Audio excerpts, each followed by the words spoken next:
Terima kasih Pak sudah memberikan waktu luang Bapak untuk saya memberikan beberapa pertanyaan terkait dengan pengambilan keputusan terkait kasus moral, dilema moral etika dan rujukan moral. Ya. Boleh saya langsung Pak? Boleh. Pertanyaan yang pertama Pak, bagaimana Bapak dapat mengidentifikasi kasus-kasus yang merupakan dilema etika atau rujukan moral Pak? Ya, kalau memang kita temui kasus-kasus dilema etika atau kasus moral, pasti sebagai pimpinan melakukan sebuah tanggung jawab untuk mengambil keputusan bagi masalah-masalah yang terjadi di sekolah. Terima kasih Pak atas jawabannya. Yang kedua Pak, bagaimana Bapak menjalankan keputusan di sekolah Bapak, terutama untuk kasus-kasus di mana ada dua kepentingan yang sama-sama benar atau sama-sama mengandung nilai-nilai kebajikan Pak?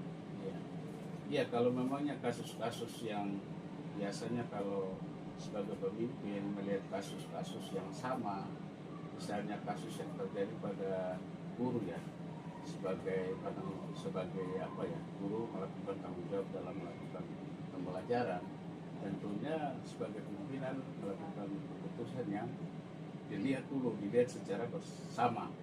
Kalau memangnya masalah itu dikategorikan sama-sama benar, berarti harus mengambil keputusan yang bijak. Jadi dalam hal ini Bapak harus melihat dulu dari mana kasusnya, apakah kasus itu sama-sama benar, lalu Bapak mengambil keputusan secara bijaksana, mengidentifikasi kasus yang terlebih dahulu. Oke Pak, yang kemudian pertanyaan yang ketiga, langkah-langkah atau prosedur seperti apa yang Bapak lakukan selama ini dalam menyikapi kasus dilema etika atau rujukan moral? Ya, kalau langkah-langkah yang biasanya Bapak mengambil keputusan, biasanya Bapak mengambil langkah sedikit atau langkah restitusi atau coaching mediatika. Oke. Jadi dalam hal ini dalam langkah-langkah itu prosedur yang Bapak ambil yaitu dengan menerapkan segitiga restitusi dan coaching dengan metode Tirta ya Pak ya.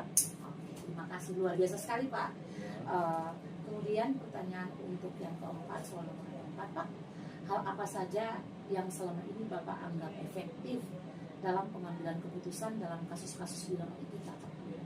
Ya, kalau memangnya kasus itu diteliti yang secara efektif, berarti sebagai kepala sekolah mengambil keputusan yang bijaksana atas kasus tersebut. Apakah dalam mengambil keputusan itu perlu adanya keterbukaan? Ya, pasti dalam melakukan tanggung jawab sebagai penanggung jawab harus ada keterbukaan antara A dan B, maka terjadi solusi untuk mengambil keputusan itu. Jadi dalam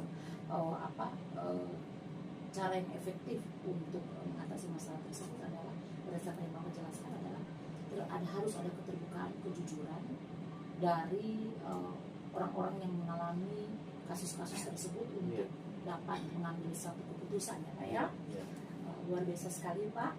Kemudian yang berikutnya, hal-hal apa saja yang selama ini yang merupakan tantangan dalam pengambilan keputusan pada kasus dilema etika ini?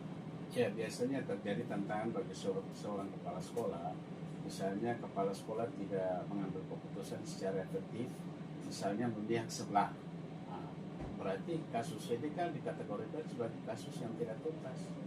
Nah, karena ada tidak secara kejujuran untuk melakukan tanggung jawab itu, artinya sebagai pimpinan memihak dari salah satu pihak, maka tidak bisa mendapat satu keputusan yang pasti. Siapa? Jadi menurut Pak perlu adanya sebagai pemimpin pembelajaran harus netral ya Pak ya, tidak timbang sebelah dalam mengambil atau melihat semua kasus yang terjadi. Terima kasih banyak Pak. Yang berikutnya, apakah Bapak memiliki jadwal tertentu dalam penyelesaian kasus dilema etika ini Pak?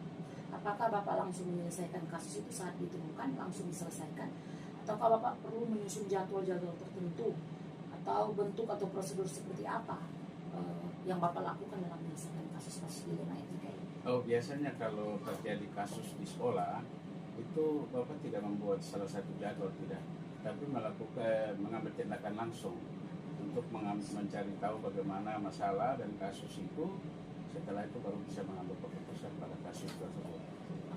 Apakah Bapak tidak memberikan jeda jika seseorang mengalami kasus ini apa ya? Ya, kalau memang ada kasus memang tidak bisa mengambil keputusan di saat itu, berarti ada jedanya. Misalnya dikasih kesempatan untuk 1 hari atau 2 hari, nah, baru dipanggil lagi. Oke, terima kasih Pak. Bapak mempertimbangkan sisi emosional daripada guru ataupun siswa tersebut. Terima kasih Pak. Apakah ada faktor-faktor atau inspirasi bagi Bapak dalam mengambil keputusan, Pak? Iya, memang benar. Ada faktor-faktor yang perlu merupakan salah satu kepastian untuk seorang kepala sekolah mengambil keputusan itu terhadap kasus-kasus yang diambil keputusan. Apakah ada inspirasi dari orang yang menjadi panutan Bapak dalam mengambil satu keputusan begitu, Pak? Oh tidak. Biasanya itu tidak, itu tergantung dari kepala sekolah saja terkait dengan kasus yang terjadi. Jadi ada faktor-faktor ya Pak yang melandasi Bapak untuk mengambil keputusan. Dari semua yang telah Bapak sampaikan, pembelajaran apa yang dapat Bapak petik dari pengalaman Bapak mengambil keputusan? Ya, dari setelah menelusuri satu masalah, tentunya sebelum mengambil keputusan memang ada indikasi-indikasi yang tertentu untuk bisa melakukan kasus itu sampai bisa mendapat keputusan. Apakah ada nilai-nilai moral tersendiri yang Bapak bisa petik dari semua rangkaian kasus-kasus yang ditemukan tentang dilema etika ini yang sejalan dengan pengalaman Bapak sebagai kepala sekolah? Nilai moral pasti ada. Pasti ada ya Pak ya? Ya. Semoga kedepannya saya berharap bahwa Bapak sebagai pemimpin pembelajaran dapat terus netral dalam mengambil keputusan terkait dilema etika dan menunjukkan moral ini, sehingga terciptanya suasana pembelajaran, lingkungan warga sekolah yang terpuaskan dengan berbagai macam keputusan yang Bapak ambil, dan tercipta pembelajaran yang aman, nyaman dan menyenangkan bagi semua warga sekolah. Terima kasih banyak Pak atas waktunya. Saya mungkin mohon izin, mungkin kedepannya kalau ada juga konsultasi atau apa yang bisa saya lakukan, saya bisa menghubungi Bapak kembali. Terima kasih banyak Pak. Selamat siang Ibu Ina. Selamat siang Mem. Apa kabar Ibu hari ini? Baik, sehat. Luar biasa. Boleh minta waktunya sebentar Ibu? Ya, saya berkesempatan di hari ini untuk melakukan wawancara dengan Ibu terkait dengan tugas saya sebagai calon guru penggerak pada modul 3.1 tentang pengambilan keputusan berbasis nilai-nilai kebajikan sebagai pemimpin. Oke, saya bisa langsung saja Ibu ke pertanyaannya. Pertanyaan yang pertama Bu, bagaimana Ibu dapat mengidentifikasi kasus-kasus yang merupakan dilema etika atau rujukan moral Ibu? Iya, kalau bicara tentang mengidentifikasi berarti kita perlu menganalisis. Kita mengenali dulu apa yang menjadi kebutuhan ketika kita mau mengambil sebuah keputusan. Seperti 9 langkah pengambilan keputusan, kita melihat, mengenali, kita lihat siapa yang terlibat, dia punya dampaknya, bahkan mungkin pilihan-pilihan yang mungkin kita ambil itu bisa berdampak kepada orang tersebut. Seperti itu. Oke, luar biasa sekali Ibu ya, mengidentifikasi atau menganalisis terlebih dahulu ya Ibu. Kemudian yang kedua, bagaimana Ibu menjalankan keputusan di sekolah Ibu, terutama untuk kasus-kasus di mana ada dua kepentingan yang sama-sama benar atau sama-sama mengandung nilai kebajikan Ibu. Oke. Kalau bicara tentang sama-sama benar ini terkadang memang membuat kita harus memilih yang sangat sulit ya, karena dua sama benar. Tetapi kalau kita melakukan prinsip pengambilan keputusan dan 9 langkah keputusan, bahwa sekalipun dua-dua itu sama benar, tapi kita akan dapat suatu pilihan yang terbaik yang mana bisa berdampak baik juga bagi orang tersebut. Intinya bahwa apa yang kita ambil bisa membawa dampak kebahagiaan buat orang tersebut. Seperti itu. Luar biasa sekali Ibu. Kemudian soal yang ketiga Ibu, langkah-langkah atau prosedur seperti apa yang Ibu lakukan selama ini terkait dengan kasus-kasus dilema etika atau rujukan moral ini? Ya, seperti yang sudah saya sampaikan tadi, kita menganut yang 9 langkah pengambilan. Kita mengenali, kita menguji validitasnya, kemudian melihat siapa yang terlibat, bahkan mungkin pilihan-pilihan kita juga tidak opsi. Yang pilihan ketiga, ketika dua pilihan itu kita rasa sama benar, tapi kita ambil pilihan yang ketiga, di mana keputusan kita ambil itu bisa membuat orang tersebut merasa senang dan tidak merasa dirugikan ketika kita membuat satu pengambilan keputusan yang berdampak baik. Luar biasa sekali Ibu. Yang berikut, hal apa saja yang selama ini Ibu anggap efektif dalam pengambilan keputusan dalam kasus-kasus dilema etika? Iya. Kalau efektif ya berarti kita melihat mana yang paling penting antara misalnya individu dan kelompok. Kita lihat apakah memang dia bersifat individu ataupun dia kelompok, kemudian dia berbasis keadilan atau rasa kasihan. Nah, kita juga melihat bagaimana kebenaran dan kesetiaan, dan bahkan juga mungkin antara jangka panjang dan jangka pendek, sehingga kita bisa melihat bahwa keputusan-keputusan yang diambil ini dia berdampak baik atau tidak. Apalagi kalau di lingkungan sekolah kita lebih banyak berdampak kepada siswa misalnya, atau juga mungkin berdampak bagi sekolah yang mana kita berada, seperti itu. Yang berikut Ibu, hal apa saja yang selama ini merupakan tantangan dalam pengambilan keputusan pada kasus dilema etika Ibu? Ya, kalau bicara tentang tantangan berarti yang tadi, ketika keterbukaan, kejujuran itu memang terkadang menjadi satu faktor hambatan, karena tidak semua orang bisa menyampaikan apa yang menjadi kebutuhannya, walaupun kita sudah melakukan coaching. Dan bahkan juga kalau kita kaitkan dengan kompetensi sosial emosional, kadang-kadang juga masih ada dulu emosional, ada yang artinya secara manusiawi dia tidak mau memberikan, walaupun sudah di coaching juga dia masih menyembunyikan dari apa yang dia mau sampaikan. Dan itu memang perlu pendekatan yang harus mendekati dia, sehingga apa yang dia mau sampaikan lebih banyak kepada kebutuhan dia, sehingga dia bisa menyampaikan lebih detail apa yang dapat kami sama-sama buat untuk pengambilan keputusan dimaksud. Jadi hambatannya ini terkait dengan kejujuran ya, atau keterbukaan ya. Oke. Yang berikut Ibu, apakah Ibu memiliki jadwal tertentu dalam penyelesaian kasus dilema etika ini Bu? Apakah Ibu langsung menyelesaikan kasus-kasus tersebut di tempat, ataukah memiliki jadwal untuk menyelesaikannya? Bentuk atau prosedur seperti apa yang Ibu jalankan? Kalau bilang jadwal tergantung dari masalah. Misalnya kalau masalah itu memang bisa langsung diselesaikan, berarti di hari itu selesai.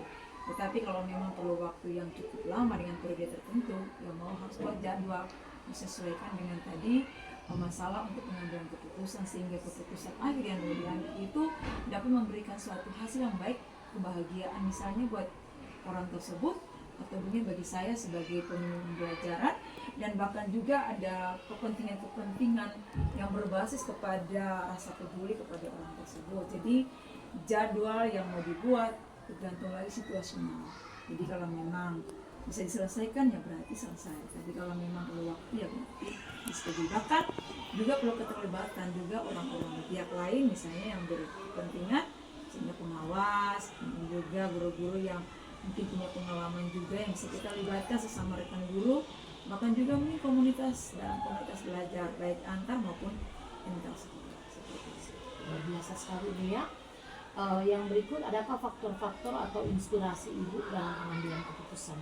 Kalau bilang faktor inspirasi yang tadi, selain kita punya bekal sebagai guru penggerak yang sudah di pembekalan selama kurang lebih 9 bulan dengan teori bahkan juga praktik-praktik baik, mungkin juga perlu keterlibatan pihak lain. Misalnya tadi saya sudah sampaikan ada pengawas binaan, kemudian juga kelompok-kelompok guru, komunitas belajar, siapapun yang bisa kita libatkan dalam pengambilan keputusan ini bisa kami jadikan sebagai inspirasi, sehingga kami tidak kesulitan ketika dalam memutuskan atau mengambil keputusan yang tadi benar-benar sesuai dengan nilai kewajiban.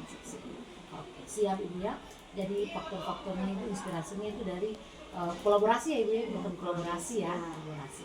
Kemudian yang berikut Ibu, dari semua hal yang telah Ibu sampaikan tadi, pembelajaran apa yang bisa Ibu petik dari pengalaman Ibu dalam mengambil keputusan? Cara yang dapat diambil dipetik dari pengalaman bahwa ketika kita mengambil sebuah keputusan tidak harus langsung serta-merta mengambil keputusan, harus juga menganalisis dan tadi menggunakan 9 langkah pengambilan keputusan. Ketika seseorang pemimpin dia menggunakan 9 langkah pengambilan keputusan, dia akan tidak salah dalam mengambil keputusan, sehingga keputusan yang diambil itu memang benar-benar berdampak baik, membawa kebahagiaan, dan juga mungkin bagi orang tersebut dapat membawa sesuatu yang sangat berarti yang memang dia akan kenang semasa hidupnya seperti itu. Jadi harus menjadi seorang pemimpin, harus benar-benar menggunakan tadi 9 langkah, bahkan juga mungkin prinsip-prinsip kebajikan yang lain yang bisa dilakukan untuk pengambilan keputusan.